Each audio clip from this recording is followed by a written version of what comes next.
ती कविता आपण म्हणायचं इंडियातल्या पोरानं गावाकडे यावं. गावातली माणसं कशी उन्हातानामध्ये राबतात बघावं. ते कशी हाला अपेष्टामध्ये जगतात ते बघावं. त्यांचं खळं कसं लुटलं जातं या आणि त्याच्या हातात एंडो सल्फानचा डबा येतो या त्यानं बघायला यावं. खळं कोण लुटतं या त्याला कळावं म्हणून गावाला यावं. पण मार्कडवाडी गाव भाग्यवान आहे. खळं लुटणारा गावात आला.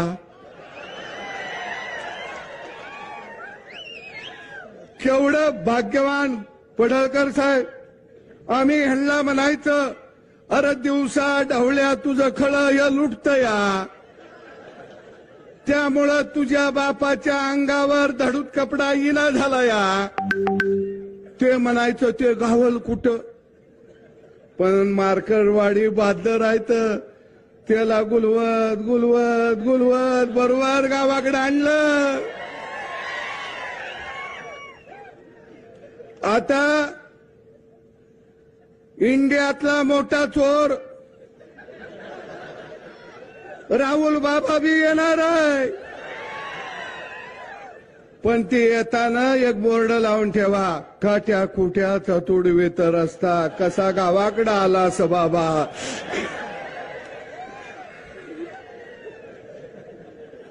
म्हणजे राहुल बाबा कुठं जात होतं? अमेरिकेला, जपानला, रशियाला. त्याला माहीतच नाही की या इंडियामध्ये भारत नावाचा देश आहे आणि साधी साधी दगड मातीची बी घरं आहेत. राहुल बाबा आम्ही बी तुमचं स्वागत करू. हाय असाच मंडप ठेवू. तुम्ही म्हणला तर भटजीला बी बोलवू. कारण गावाकडच्या मंगल अष्टका ऐका जरा कशा असत्या त्या.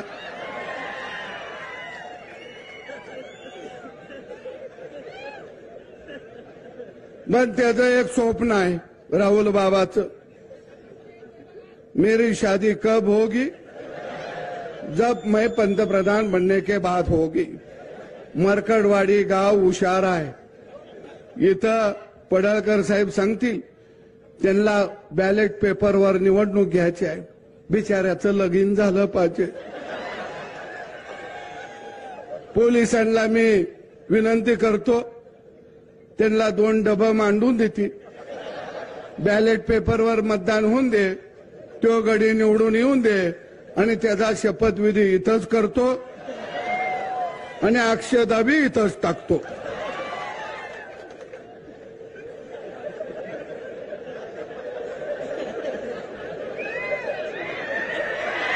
पण पवार साहेब लय हुशार आहे. त्याच्या लक्षात आलंय की आपण हरायला का लागलो. हरायला का लागलो त्याच्या लक्षात आलं. आणि म्हणून पहिल्यांदा बारक्या गावात येऊन पवार साहेब बसलं. का बसलं? पहिल्यांदा राजकीय हत्या त्यांची झाली. 50-60 वर्षात पहिल्यांदा ते गैवर घालायला गावात आलं. पण त्याला कसं गैवर घालायचं आपण सांगितलं पाहिजे. आपल्या गावगाड्यात असतो का नाही गैवर? आता तुला कोण आहे का ग?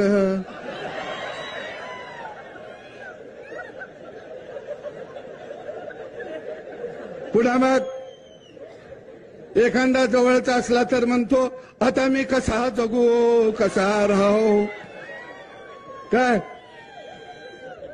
त्याला सांगितलं पाहिजे असा गैवर घाल. मग आपण म्हणायचं बॅलेट पेपरचं तुला कशी आठवण येते या. इव्हन मशीननं तुझा कसा घात केला या. आता यांचा गैवार कार्यक्रम चाललाय. अरे नवं तंत्रज्ञान हे आणलं कुणी? राजीव गांधीनं आणलं. त्यावेळी हे म्हणायचे टीव्ही आम्ही आणला, टेलिफोन आम्ही आणला, लाईटवर रेल्वे आम्ही आणली, पुलं आम्ही आणले, विमान आम्ही आणलं, ईव्हीएम मशीन आम्ही आणलं, आणि आता हे कसं आलं?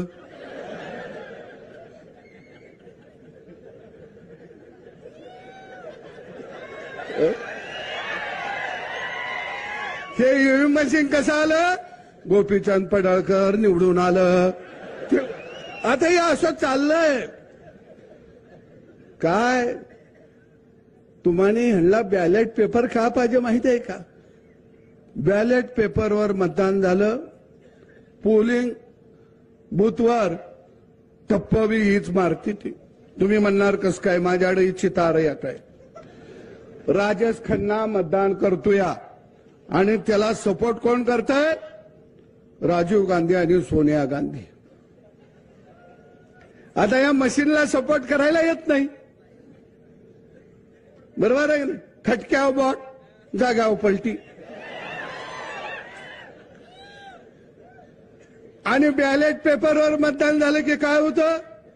2-4 मतांना हरायला लागलं की मग 2-4 बॅलेट पेपर तोंडात घालायला येते ती, गिळायला येते ती.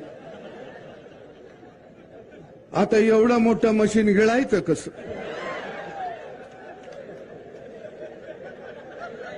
बरोबर आहे? काय पेपर फाडायला येते ती, काय खिशात घातलं आणि आपल्या एखाद्यानं ऑब्जेक्शन घेतलं, ह्यानं खिशात घातलं तर गडी पळून जातो या.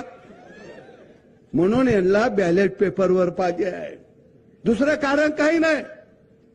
आणि पवार साहेबांना झोप लागना. 60-70 वर्ष सत्ता भोगली, माणूस शांततेनं झोपला पाहिजे हो का नाही? इथं आता आमचं काका बसलंय, दाढी पिकली या. पिकले का नाही? तुम्ही काय म्हणता? प्रपंच लेकरांचा. आता मी निवांत, पण ही गडी म्हणताय का?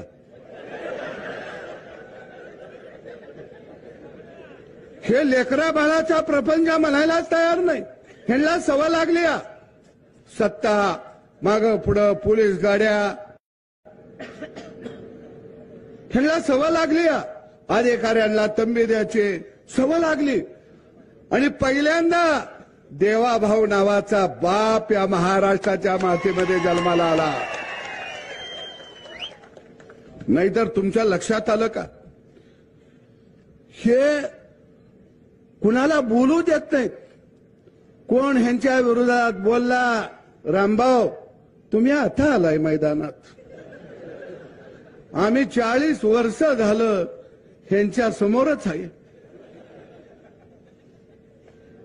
रामभाऊ, एखादा डाव जर पवार साहेबांना टाकला तर काय म्हणतात? पैलवानानं लंगोटा घातला, पैलवानानं ढाकव घेतलं.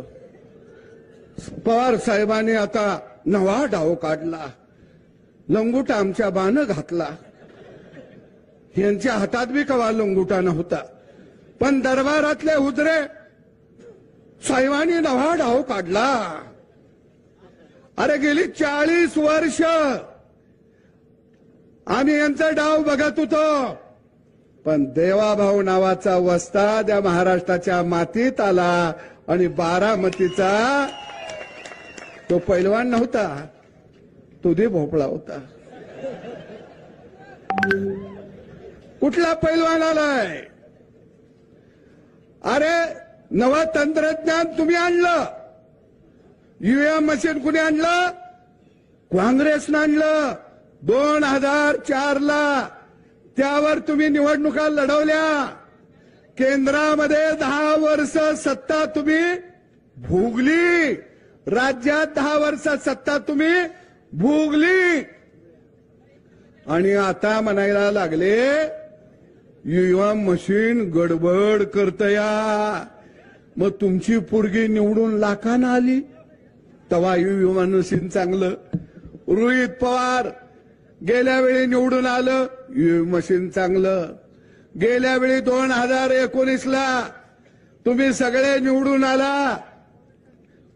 उद्धव ठाकरेला बिचाराला कळलं नाही, ते मातोश्रीतच बसून होतं, त्याला माहीतच नाही बाहेर काय चाललाय खेळ. त्याला दाखवलं गाजार मुख्यमंत्री पदाचं, ते बी गेलं. आपल्या गावाकडे नाही का शेळीच्या पुढं मुगार धरल्यावर शेळी पळत सुटती, ते पळालं. पवार साहेब हुशार, त्याला माहित होतं शोगडी आजारी आहे आणि त्यात आला करोना. पवारानं त्याला सांगितलं तू बाहेर पडशील तर तुझं सगळंच जाईल, पैसा अडका, तू बघत गप ते जपून बस, तुला लागल तेवढं पोच करतो. त्याला केलं चिल्लर पोत आणि पोत्यात नोटा हाणल्याही नाही. ते फसलं, ते बिचारा बाहेरच निघालं नाही.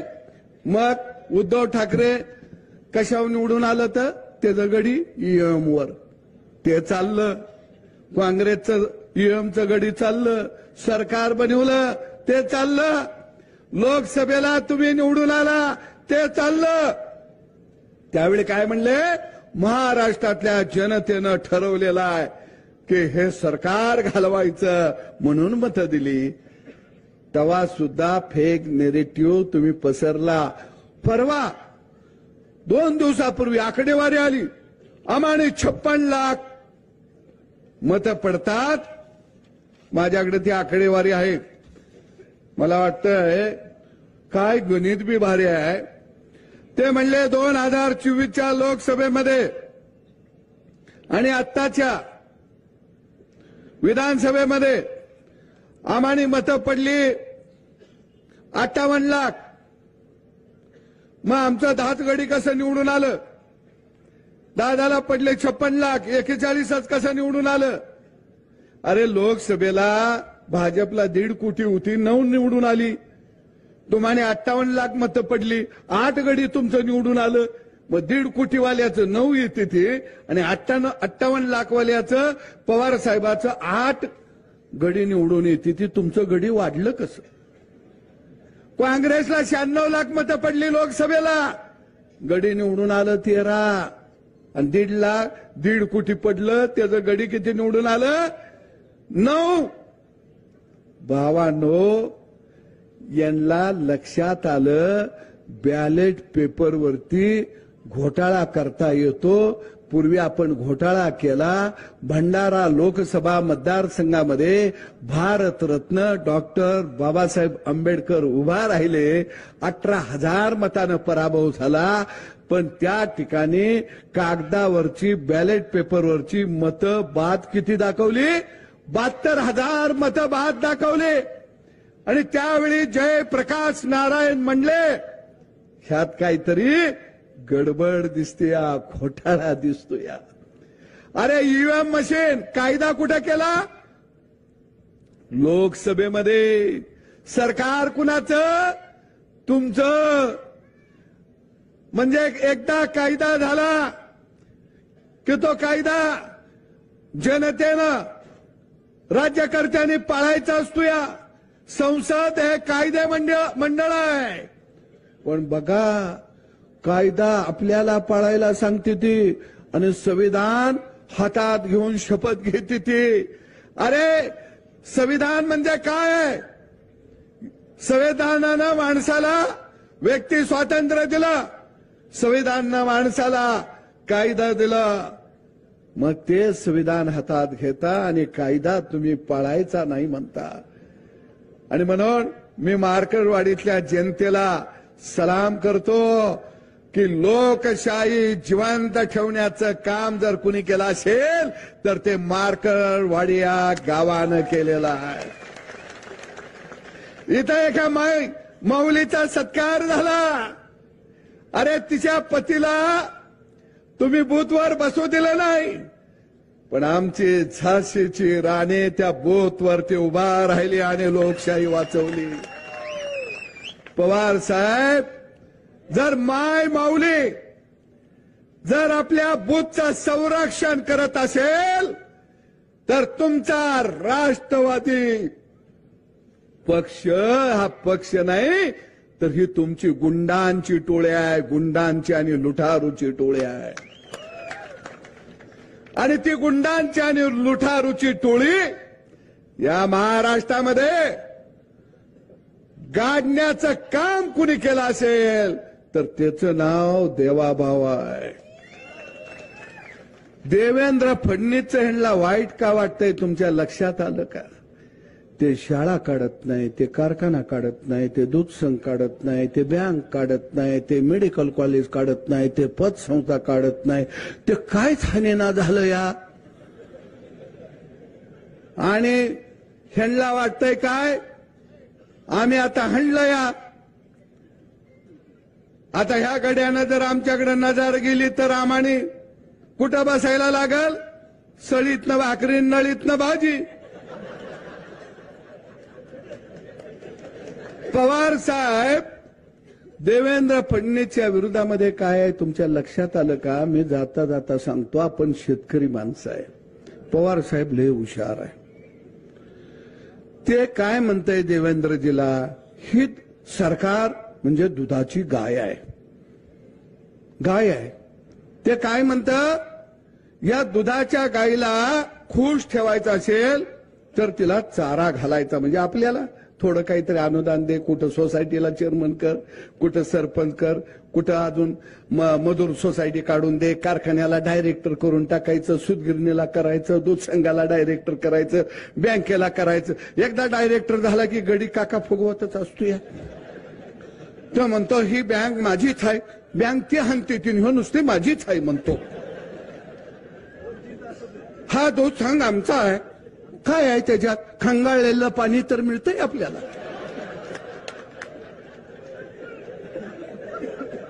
मग ते पवार साहेब म्हणता ह्या गाईला नुसतं असा मुगारा द्यायचं आणि तिचं दूध आपण बसून काढायचं. आणि दूध काढलं की वासराला किती द्यायचं? मी मगाशी म्हणलो तसं त्याला अर्ध थान प्यायला द्यायचं. 3.5 थानातलं दूध आपणच हाणायचं. देवेंद्रजी म्हणलं ही गाय ज्या मालकाची आहे, जो मालक तिला चारा घालतोय, हे दूध मी त्यालाच वाटणार. पवार म्हणलं हे दूध जर मालकाला वाटणार असतील तर आम्ही गाय पशी ठेंगडं घेऊन बसणार, तुला कास जवळ येऊच देणार नाही. मग सुकल काष्ट. मग हे जर एकदा आंदोलन काढायचं, ते जर एकदा आंदोलन काढायचं, त्या जातीला वर करायचं, ह्या जातीला वर करायचं. मग म्हणायचं ह्याच्यावर निर्णय झाला पाहिजे, अमक्याला हे मिळालं पाहिजे. मग 60 वर्ष तुम्ही काय करत होता? पीठ मागत होता गावागावात. पण महाराष्ट्रातल्या गावगाड्यातल्या शेतकऱ्यानं, शेतमजुरानं, माय माऊलीनं पवारांना सांगितलं इडा पिडा टळणार आहे आणि देवाभाऊचं राज्य येणार आहे. ती इडा पवार नावाची साथी आसरा 7.5 कुणी घालवली? पवारांना कळलंच नाही. हे माय माऊलीनं दणका दिला का नाही? तिला कळलं ह्यो गडी आला की आपला मसन वाटा झाला.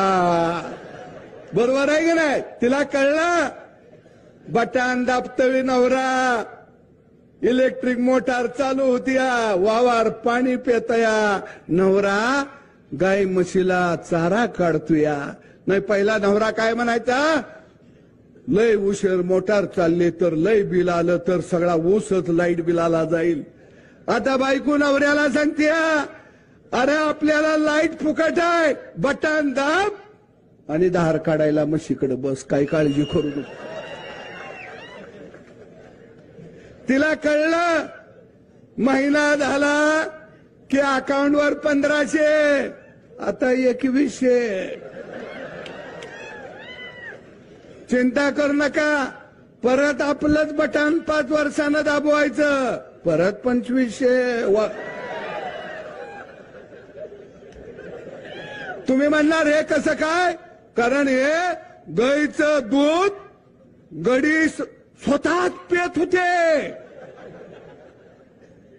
म्हणून गावगाडा काय असतो, गावगाड्याला स्वातंत्र्य सन्मान दिल्यानंतर काय करतो हे कधी दाखवलं? विधानसभेच्या निवडणुकीमध्ये दाखवलं.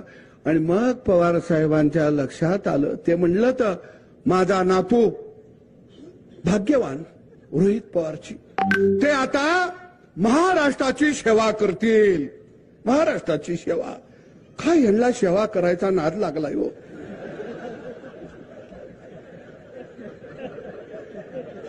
हे काय गाय म्हशीला धुयाची सेवा करतील म्हणत नाहीत. रानात पूसाला पाणी पाजतील ही सेवा करायची आहे म्हणत नाहीत. महाराष्ट्राची सेवा. अख्खं घर, तुमचा बी तालुका तसाच आहे. लेकरू जन्माला आलं की ते सेवेलाच येतं. या सेवा करायला अख्खं घरदार सेवेवर आहे. बँकेला कोण चेअरमन होतोय, डायरेक्टर होतोय, काय म्हणतो? सेवा करायची आहे. दूध संघाच्या माध्यमात सेवा करायची आहे. कारखाना सेवा करायचा आहे. किती यांना सेवा करायची हौस आहे हो. आता जर ही गडी सेवा म्हणले की यांना म्हणायचं ये जरा गाई म्हशी धुयायच्या आहे, त्या येतो काहीकडं. सेवा कसली सेवा? रामभाऊ म्हणले त्यांना आता वाटलं तर सरकार बदलतं, या आपण जिल्ह्याचे पालकमंत्री होणार. ह्यांना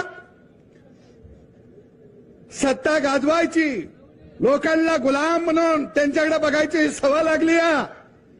पण मी तुम्हाला सांगतो, या लोकशाहीचा आधार खऱ्या अर्थाने या मार्करवाडी सारख्या गावानं केला. आणि म्हणून गोपीचंद पडळकर सारखा माणूस आज आमदार म्हणून पुढे आला. तो सेवा करायची म्हणून आला नाही, तो म्हणतो गावगाड्याला मला सन्मान द्यायचा आहे म्हणून मी आमदार झालो. या आणि हे कशी सेवा करायची? अरे तुम्ही सेवा करशीला, मग आम्ही कवा करायची? आणि यांच्या पडळकर साहेब यांच्या घरात पोरग जन्माला आलं, बारसं झालं, मोठं व्हायला लागलं की गावातल्या हुतऱ्यांचं मुद्र्यांचं चालू. हे साहेबांचं पोरग फार बुद्धिमान आहे, प्रचंड अभ्यास आहे. आणि यांची नावं बी लय भारी असते. ती सिंह, सिंह, रणजित सिंह, दिग्गज सिंह, धैर्य सिंह, सगळं शहर जन्माला येते. आणि आमच्याकडे काय सगळी मरकुडी येते. ती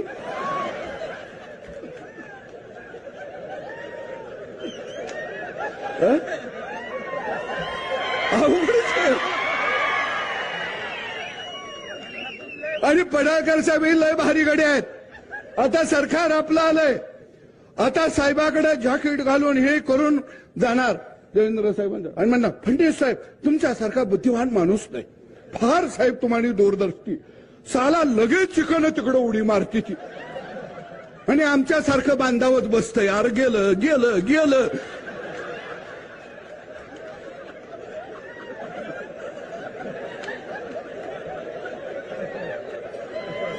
आणि मग आम्ही आपला बोर्ड झगाटतोया आणि घरला येतोया. बायको म्हणते काय झालं? मग आम्ही म्हणतोय शिमगाच आलाय आपल्या वाटलं. आणि लाजत नाहीत बर का. आणि पुन्हा पाठिंबा कसा दिला म्हणते ती? आम्ही महाराष्ट्राच्या विकासाला पाठिंबा दिलेला आहे. वा पट्यानू. पण काही असू दे, मरकरवाडीला परत धन्यवाद करतो. गडी धावत पळत आला तुमच्याकडं. कसा का असेना पण बघायला मिळाला.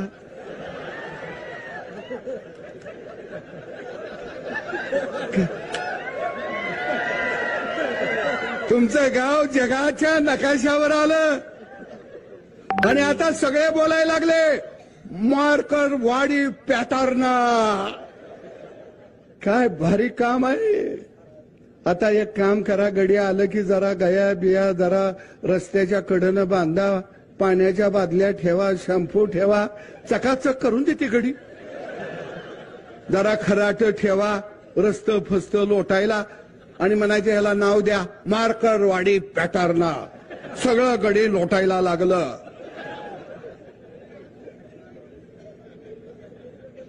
अरे जसा उजाडाला घुबड भेट, घुबडाला सूर्योदय चालत नाही, तसं नवं तंत्रज्ञान म्हणजे हा सूर्योदय आहे आणि त्याला इंडिया आघाड्यातली घुबडं भ्यायला लागलेली आहेत. ह्यो सूर्य कसा होतोया भ्यायला लागले. पण काही असू दे, आपल्याला शेतातलं काम आहे. त्यांना आता खुर्ची तर मिळालेली नाही. आता गाड्यांना काहीतरी काम असलं पाहिजे. आता 5 वर्ष येऊन घ्या. पडळकर साहेब, आपण दोघं, ती एका बाजूनं नांगूर धरतील, दुसऱ्या बाजूनं आपण बी नांगूर धरूया. बर, त्यांचा नांगूर रेड्याचा असला तर आपण खिलारी बैलाचा धरूया. शेत आपण चांगलं नांगरायचं आता. बरं, आम्हाला तर काय काम आहे, कारण आम्हाला हा गड्या, हे वाडे उद्ध्वस्त करायचे आहेत, उद्ध्वस्त. आणि या मानकर वाडीला मी दंडवत घालतो. माझ्यासारख्या फाटक्या माणसाला सुद्धा मताचं लीड या गावानं दिलेलं होतं. आणि मी तुम्हाला सांगतो, रामभाऊ, अजून मी आमदार झालो, माझा पहिला फंड कुठं दिलेला नाही, पत्र दिलं नाही. पहिल्या फंडाचं काय करायचं सांगा. पहिलं पत्र मी मार्करवाडीच्या विकासाला देणार आहे. लढाऊ माणसं आहेत आणि हा माळशिरस तालुका मला माहित आहे. अरे, माझ्यासाठी प्रचार करायला घरातनं भाकरी बांधून रानोमाळ ही माणसं धावत होते, रानोमाळ.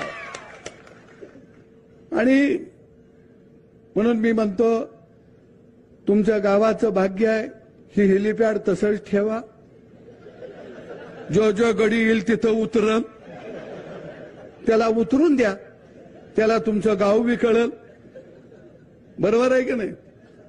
येऊन देते. तुम्ही किती भाग्यवान आहे. गडी धावायला लागलीत.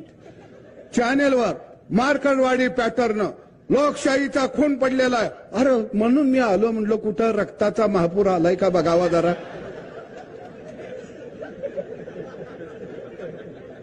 कारण मग मला रक्तदान करायला बी माणसं जरा मागं पुढं करतील. म्हणलं इथं 2-4 बॅरेल भराव होतं. अरे, लोकशाही कशी, मी तुम्हाला जाता जाता सांगतो.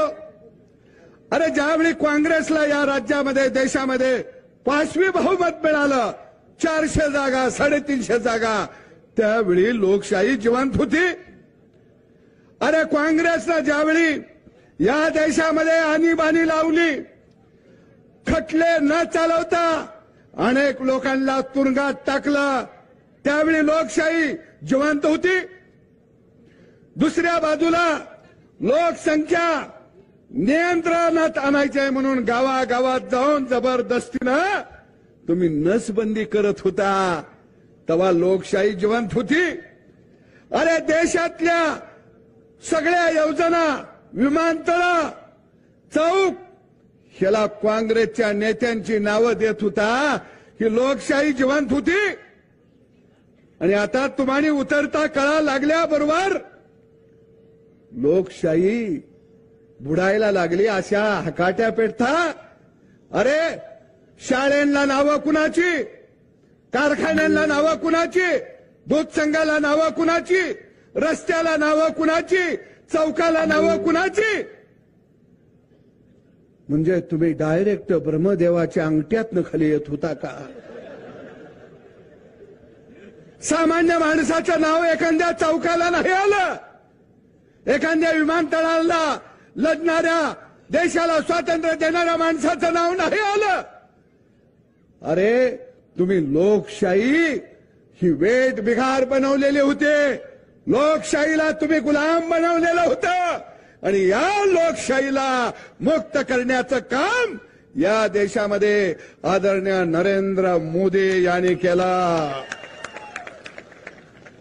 आणि म्हणून मी जाता जाता सांगतो, यो मशीन चा जो ह्यो कालवा चाललाय, ह्या कालव्याला काहीतरी नाव द्यावं लागेल.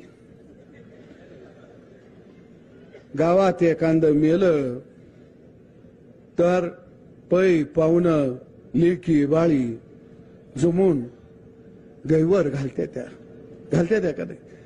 तसा मला तर एवढा आनंद वाटायला लागलाय. सत्ता नावाची रक्त पिपासू व्यवस्था यांच्या समोर आता मरून पडल्या.